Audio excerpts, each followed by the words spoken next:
This is Agriculture Today, and I'm Shelby Varner with the K-State Radio Network. A cattle market update with Oklahoma State University livestock economist Derrell Peel starts today's show. He discusses the market, wheat pasture prospects, and trade data. Ernie Minton, Dean of K-State's College of Agriculture and Director of K-State Research and Extension, continues the show as he provides an update on what has been happening on campus and how construction is going. Ending the show for today is K-State Fisheries and Aquatics Extension Specialist Joe Gerken as he explains the benefits and concerns of leaves being in ponds and streams. That and more is coming up ahead.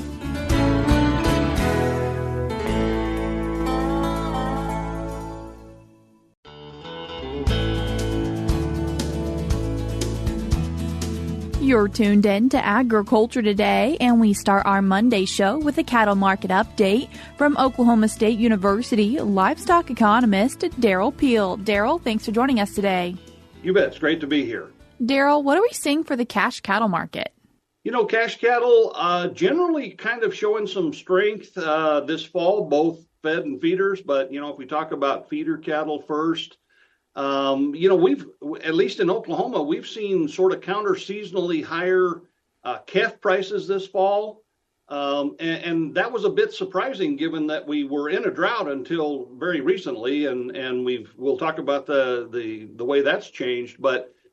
So we haven't had the usual kind of stocker demand this fall that you would normally have. But, this past week, at least in Oklahoma, calf prices were kind of steady, mostly steady.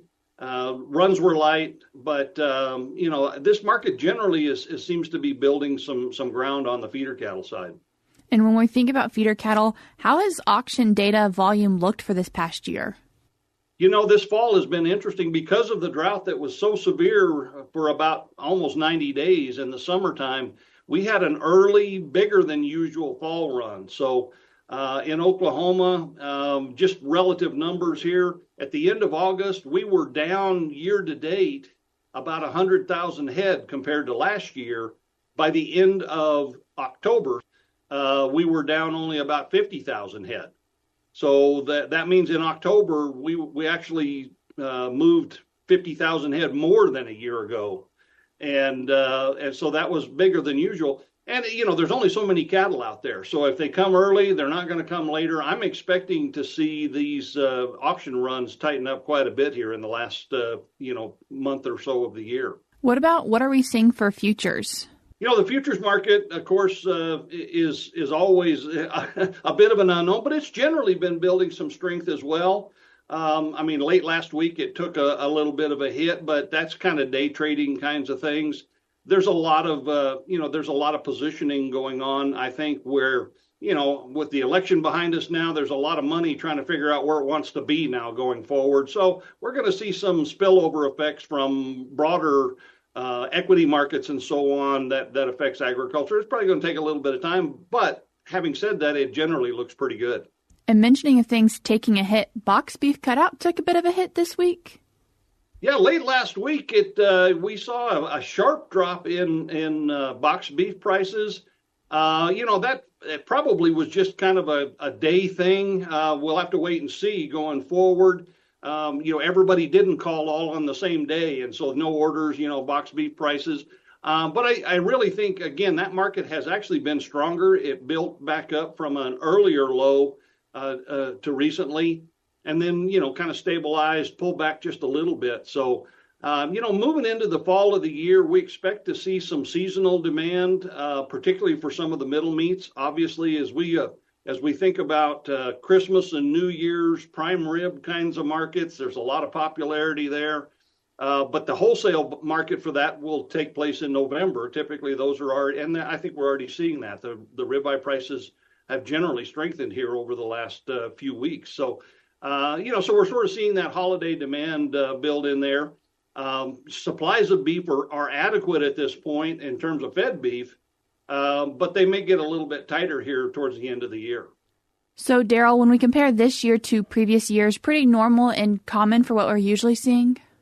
In general, yes, I think so. Box beef prices have averaged, close to last year's levels in terms of the aggregate box beef. And again, if you look at the cuts, end meats have actually been stronger much of the year. The middle meats through the summer were a little weaker. Some of that's seasonal. But as we get into the fall, we get into more restaurant traffic, and we'll see that pick back up a little bit from a seasonal standpoint. And of course, fall is also kind of crockpot season, so we see a lot of demand for, some of the pot roast type cuts in the fall of the year, and we've seen that as well. And Derrell, you mentioned that Oklahoma has seen some rain, and so has Kansas these past couple of weeks. And how have you seen an impact of that maybe for cattle producers?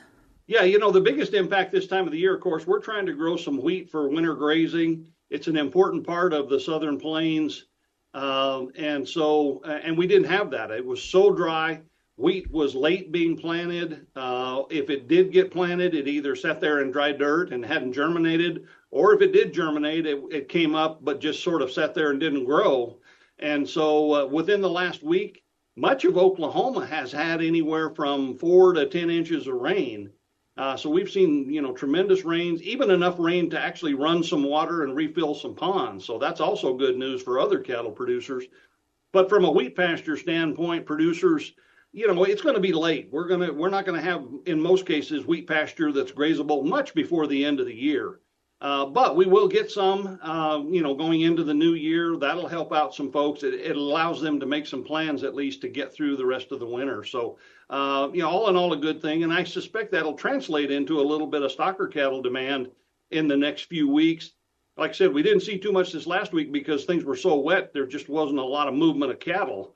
But as we get dried out and kind of get past this and take it in stride, I think we'll see some rebuild in that stocker cattle demand. Could this also maybe allow cattle producers to want to hold on to their livestock for a little bit longer? It might. I think now we did see that early fall run, so we probably already moved a lot of the calves. But folks that hadn't, or possibly some of these stocker producers that had sort of stockpiled cattle on dry lot situations or whatever, now they know they're going to have some grazing. That may allow them to go forward and that can be straight up stocker and feeder cattle supplies, but it might also involve the potential for some heifers that ultimately are going to stay around for breeding purposes. So all in all, it gives us more flexibility. And wanting to take a bigger look at the cattle market, some recent reports with trade data. Yeah, so we got the latest monthly trade data last week, and we continue to see generally the same trends we've been seeing for about the last 15 or 18 months. On the import side, imports were up again in the month of September, which is the data is always 2 months behind. But for the year to date, total beef imports are up about 21% over last year. You have to remember that most of those imports are processing type beef that support our ground beef market. And that's the one part of the beef supply in the U.S. that has really tightened up the most because cow slaughter is down so much this year. Both beef and dairy cow slaughter are sharply lower.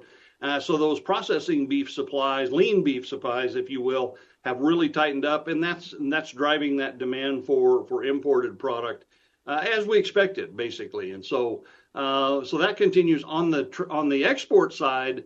The good news is that exports are not down very much. They obviously have taken a hit. Last year, they were down from the 2022 record export level. So far this year, through September, we're only down 2.9%. And so exports for the month of September were actually up almost 4%, 3.6%. And so factoring that in, again, we're sort of closing the gap here, and we may end up close to last year's levels, possibly even a tick higher. As we see those. The biggest leader in that continues to be Mexico. Of course, we get both imports and exports with Mexico, right? It's bilateral trade. We're actually importing less from Mexico and exporting more. And so Mexico's been a little bit unique on both sides of that equation compared to most of our other markets. Some of the other markets, the major markets, are still down on a year-over-year basis, but again, they're not down as much as they were. So all in all, beef exports actually look pretty promising at this point. So no really surprises when it looks at trade data? Not really. We continue to sort of, it's the same kind of trends we've been seeing, but I think, the fact that exports are not down very much really speaks well to the international or demand component that represents, and along with domestic supply or domestic demand continues to look pretty good. Derrell, as we kind of head into these cooler winter months, how would you wrap up the cattle market for our cattle producers? Cattle producers, obviously, wintertime challenges have been a problem. This recent rain helps a little bit, but it's, some producers still have some serious problems. For one thing, if you look at the drought maps that came out this last week after the rain, we sort of moved all the drought categories up a notch, but we didn't completely wipe them out. So this rain won't fix all our problems. It certainly helps in the short run, but it's going to depend on how we go forward. We did get enough rain in some cases. I think I mentioned this earlier, that we did see some water run and refill some ponds. That's a critical need for some producers, but I don't know that we fixed a lot of those either. The ground was so dry and so thirsty, if you will, it really took up that moisture very quickly. And so a number of producers have told me that they didn't run too much water. It helps. It gives them a little bit, but not enough really to last all that long. So plenty of challenges going forward for producers. But I think also a lot of opportunity. These markets are fundamentally strong, and they're going to continue to look strong as we go through the rest of the year and think about next year. Derrell, I appreciate you taking the time to join us today and give us our cattle market update. Absolutely, anytime. That was Oklahoma State University livestock economist Derrell Peel. We're cutting to a short break now on Agriculture Today, but stick around because we have more for you up ahead.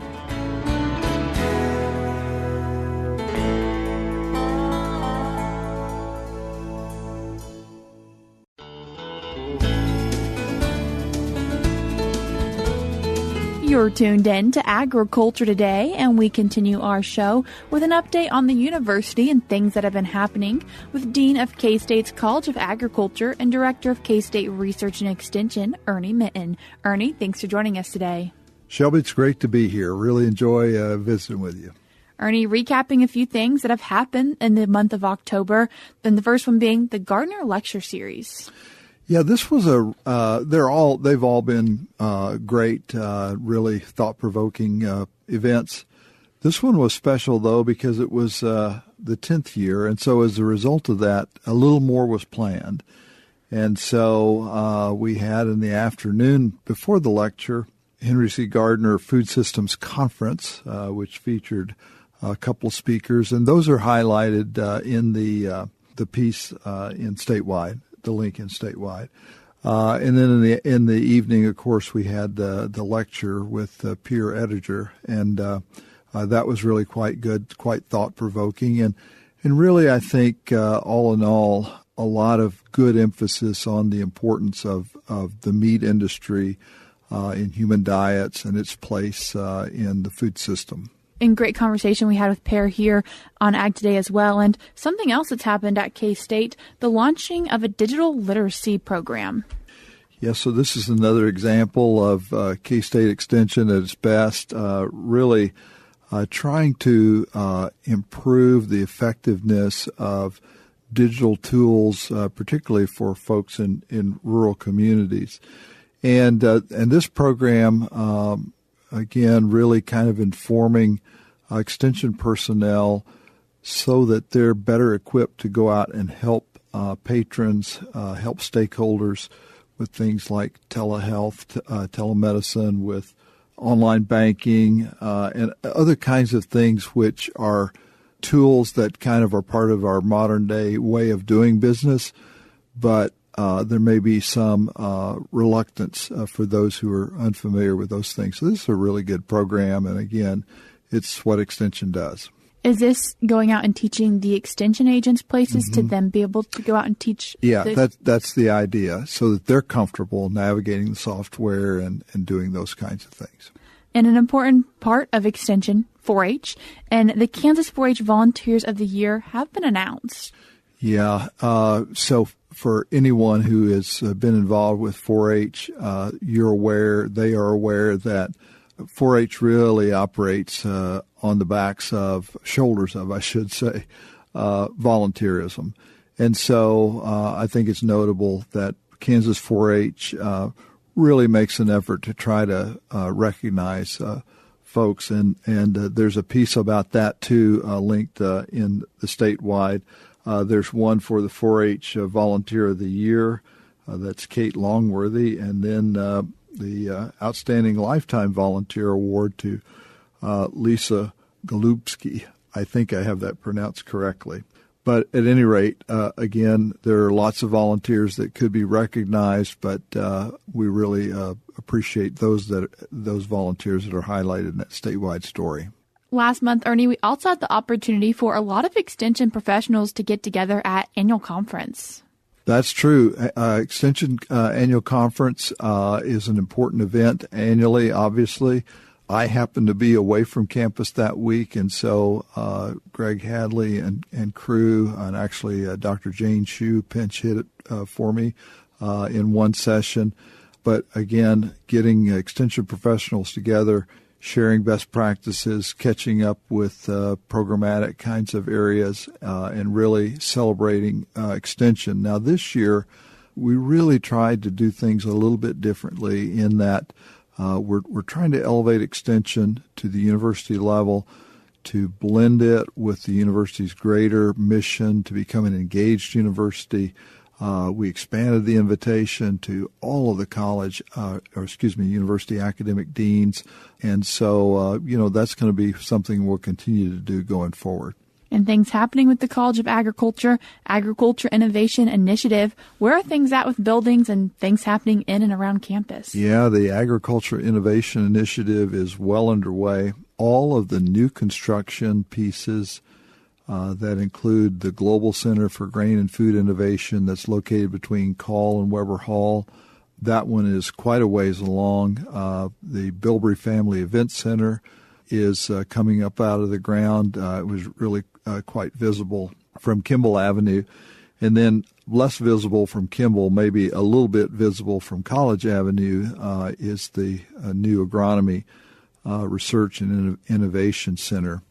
So speaking of the Global Center, there actually on that site were quite a bit of major utility functions running underground that had to be relocated and moved. And so there have been several months, folks, I'm sure, have seen a lot of activity, but they haven't really seen anything coming up out of the ground.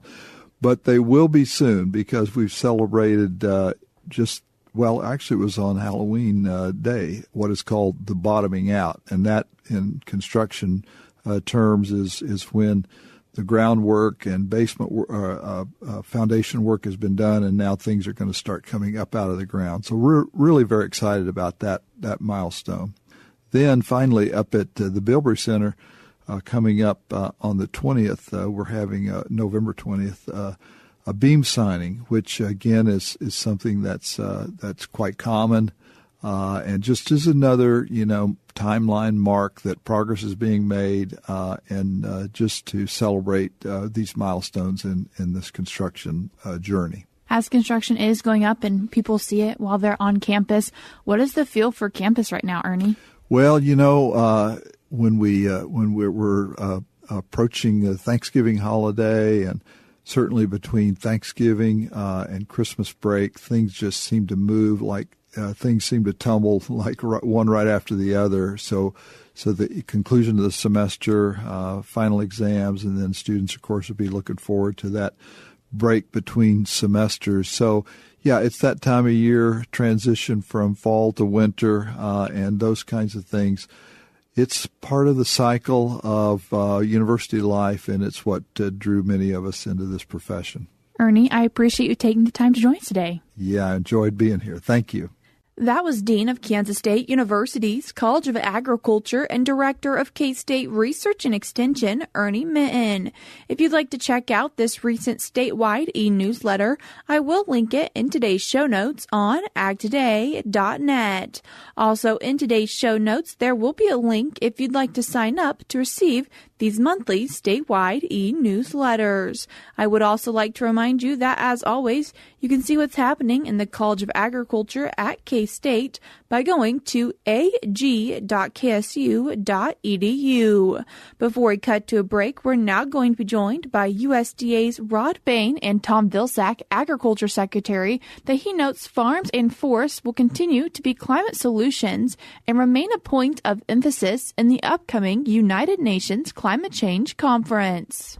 The 29th edition of the United Nations Climate Change Conference is days away. COP29 held the middle 2 weeks of November in Baku, Azerbaijan. It was just 1 year ago that the 28th COP focused for the first time on agriculture as a climate solution. Will that emphasis continue going into the latest UN Climate Change Conference? The question was posed to a member of the U.S. delegation, Agriculture Secretary Tom Vilsack. COP29 is also going to include a special day designated to food and agriculture, as was the case for the first time in Dubai in COP28. With global emphasis on ag's contributions and work in climate mitigation efforts. And like last year, the Secretary plans to express U.S. leadership in this realm through efforts on a domestic level, such as the Climate Smart Commodity Initiative, 14,000 farms and counting, several million acres involved and engaged, nearly 200 practices, nearly 100 commodities, recognizing that we've already potentially either reduced or had the equivalency of 400,000 metric tons of greenhouse gas emissions avoided or reduced, which is a significant step in the right direction. Then add USDA natural resource conservation programs, both Farm Bill-oriented and collaborative efforts like the Regional Conservation Partnership Program. And what you have is the potential for several 100 million acres of land in the United States being climate friendly and climate smart, which is a good story to tell. While including other ingredients in climate focus, such as comprehensive wildfire mitigation and urban ag and forestry initiatives. Internationally, when you combine that with the partnership that we developed with the UAE, the Aim for Climate Initiative, now over 600 partners, $17 billion among the partners being invested in innovations, nearly 70 innovation sprints, and the migration of that effort, Aim for Climate, to the Aim for Scale initiative that the UAE is starting with the Gates Foundation, you see the opportunity for the U.S. to take international leadership. Information sharing through the International Climate Hub also reflects U.S. agricultural and forestry contributions to climate mitigation. So there's a lot to talk about, a lot to report, a lot of progress that's been made, and the fact is that we're going to continue to see significant investments in all of these efforts. There's a lot of activity in this space that we can be proud of. I'm Rod Bain reporting for the U.S. Department of Agriculture in Washington, D.C. We're cutting to a short break now on Agriculture Today, but when we come back, we'll be discussing leaves in aquatic systems with K-State Fisheries and Aquatics Extension Specialist Joe Gerken.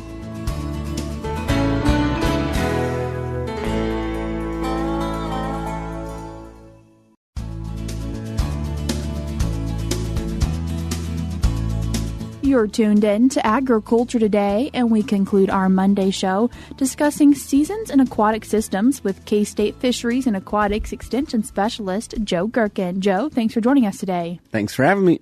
Joe, in this season, leaves getting into ponds and streams. Is that a good thing? Is that a bad thing? Yeah, I have quite a few people that are reaching out this time of year. We're starting to see a lot of leaves fall, and a lot of those are ending up in our ponds and streams. And so people can become a little bit concerned, wondering if that's something that they need to manage or not. And the answer is it depends. Leaves can serve some good benefits in ponds and aquatic systems, so they can be a nutrient source. And there are actually entire groups of macroinvertebrates, or bugs, as most people would call them. They're called shredders. And these shredders go in and they cut big leaves up into smaller pieces that can then be utilized by a lot of other animals. So one of the benefits is that they provide these nutrients, their input from outside of the pond or the stream, and they can be broken down by these shredders and some other macroinvertebrates so that they can be utilized to feed these different animals. So in those cases, it's really good. There are reasons to have leaves in your pond or aquatic system as long as they're in kind of the right numbers, right? And so good for the nutrients. They can also provide a lot of different habitat. Things like crayfish are really, really small. Fry fish, really small fish, like to live in these leaves. Really good habitat, really good nutrient input. So there are some benefits to having leaves in bigger systems especially. Can you get too many leaves and too many nutrients? That is something that we definitely see, and that's especially true in smaller ponds. So if you have a small water feature in your backyard and it's getting a lot of leaves in there, it would definitely be a concern, something that you'd want to make sure you clean those out. They can break down in those systems, and they're providing a lot of nutrients. And so we've talked about eutrophication, where you have too many nutrients in your pond or your stream, and that can cause things like algal growth in the springtime. And so what happens this time of year can kind of filter into what we're going to see in the springtime. So you can have too many leaves. That's more of a problem in smaller systems than it is in kind of bigger backyard ponds or agricultural ponds like most of our listeners will probably see. How can people get leaves out of the pond if they do feel like there are too many?